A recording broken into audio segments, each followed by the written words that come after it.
मकान, दुकान, कोठी, बच्चे, यही मांगने आए हैं ना।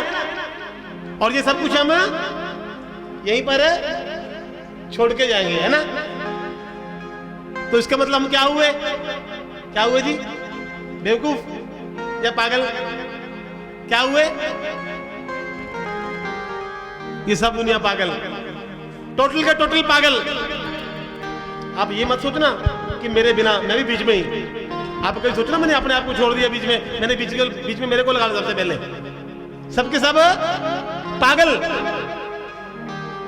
इंसान भी पागल और महात्मा भी पागल, सबके सब पागल। बस अंतर सिर्फ इतना है कि इंसान आनंद को पाने के लिए पागल है, इंसान आनंद को पाने के लिए पागल है, और महात्मा आनंद पाके पागल है। पागल दोनों ही है। महात्माओं ने आनंद पा लिया उसके नाम का, वो उसके आनंद में पागल हैं।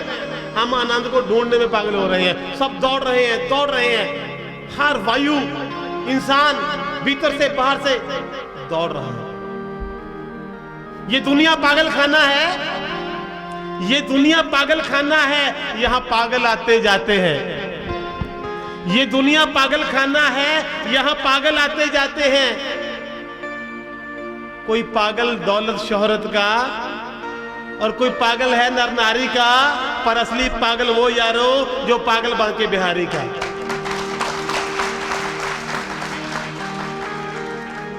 कौन है बिहारी का पागल?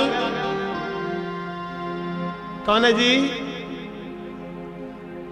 क्योंकि एक ही जगह पे दिल लगाओगे कुछ बनने वाला है। हर इंसान ने कभी ना कभी अपनी लाइफ में एक बार सुसाइड के लिए जरूर सोचा होगा। 95% लोग अपनी लाइफ में एक बार जरूर सुसाइड के बारे में सोचते हैं, है ना। हर इंसान क्यों सोचता है जी? क्योंकि वो दुखी है, उसका दिल टूट जाता है। दिल क्यों टूटता है? सामने वाले से बेवफाई मिलती है। बेवफाई क्यों मिलती है? क्योंकि हम दिल लगाते ही वहां पे जहां पर दिल टूटने वाला है। दुनिया में ना, नानक दुखी है सब संसार। जब दुनिया दुखी है तो आपको दुखी देगी, उसके पास सुख है ही नहीं, तो आपको सुख कहां से देगी? तो दिल लगाना कहां चाहिए था?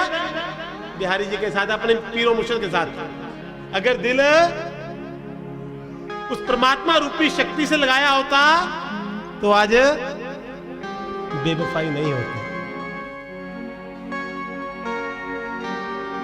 लेकिन परमात्मा रूपी शक्ति से दिल कैसे लगाए, है ना।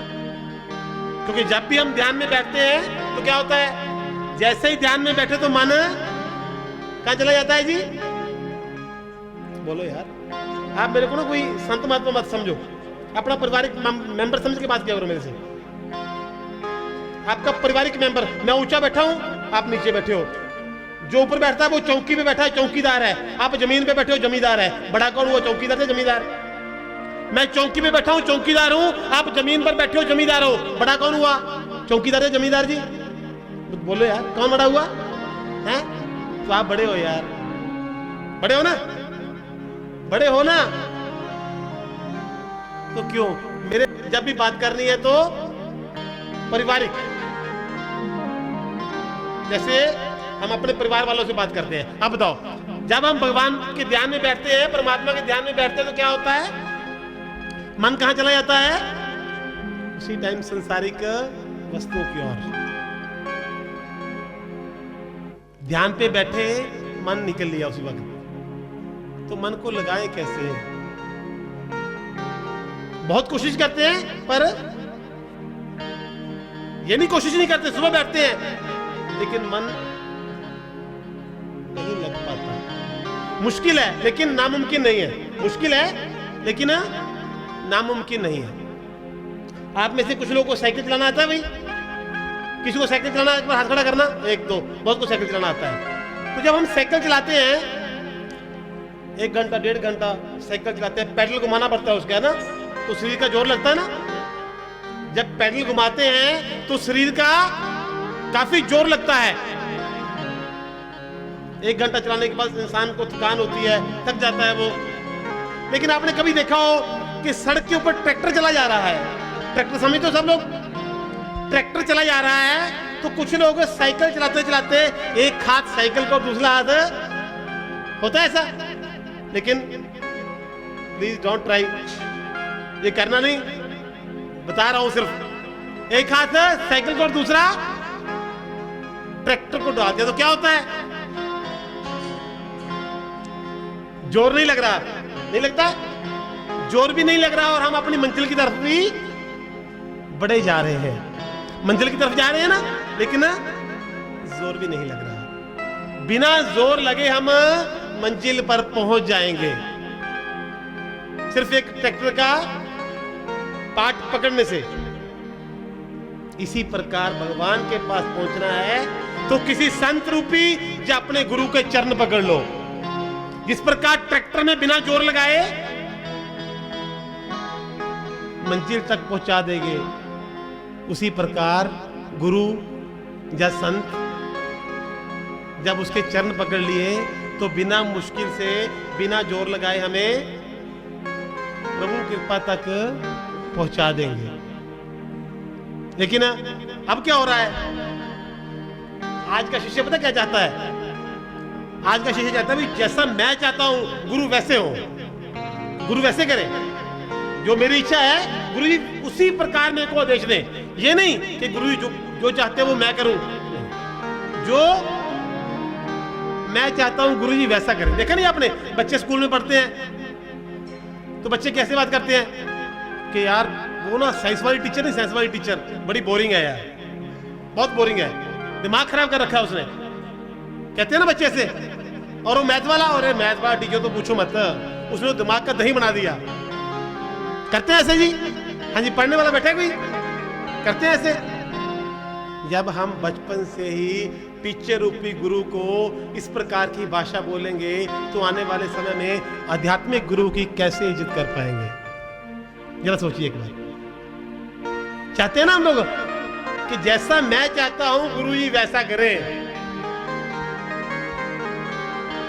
और गुरु का प्यार करना, प्रेम करना हमेशा महंगा पड़ेगा। गुरु हमेशा भीतर से प्रेम करता है, बाहर से कभी प्रेम नहीं करता। गुरु और वैद्य भीतर से जितना ही प्रेम कर ले, लेकिन इनको ऊपर से तो कड़वा होना ही पड़ेगा, है ना? अगर ये प्रेम करेंगे तो आपका कड़वापन खत्म नहीं होगा। अगर गुरु का कड़वापन है तो उसे अमृत समझो। अच्छे लोगों के पास बैठो, सबसे पहली बार अच्छे लोगों के पास बैठो। जैसे लोगों के पास बैठोगे वैसे ही बन जाओगे। अगर चुगलखोर के पास बैठोगे तो क्या होगा? क्या होगा जी? चुगलखोर बनेंगे ना। किसी अभिनेता के पास बैठोगे अभिनय सीख जाओगे। किसी चोर के पास बैठोगे तो क्या सीखोगे? चोरी करना सीख जाओगे। और किसी भक्तों के पास बैठोगे तो क्या सीखोगे?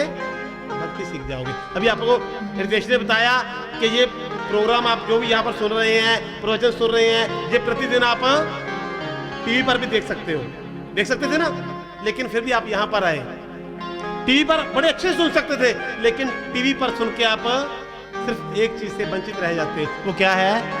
इन भक्तों का संग। टीवी पर प्रवचन तो सुन लेते, लेकिन भक्तों का संग नहीं मिलने वाला था। और पता नहीं कौन से भक्त के दर्शन कर हमारी भक्ति सफल हो जाए। इनमें से कौन सा ऐसा भक्त हो जिसके दर्शन करने से ही हमारी भक्ति सफल हो जाए। सबसे पहले किसी अच्छे इंसान के पास बैठना। कहते ना, जैसा संग वैसा रंग। जैसे लोगों के पास बैठोगे, हम सब लोग भगवान की औलाद हैं, प्रभु की औलाद हैं।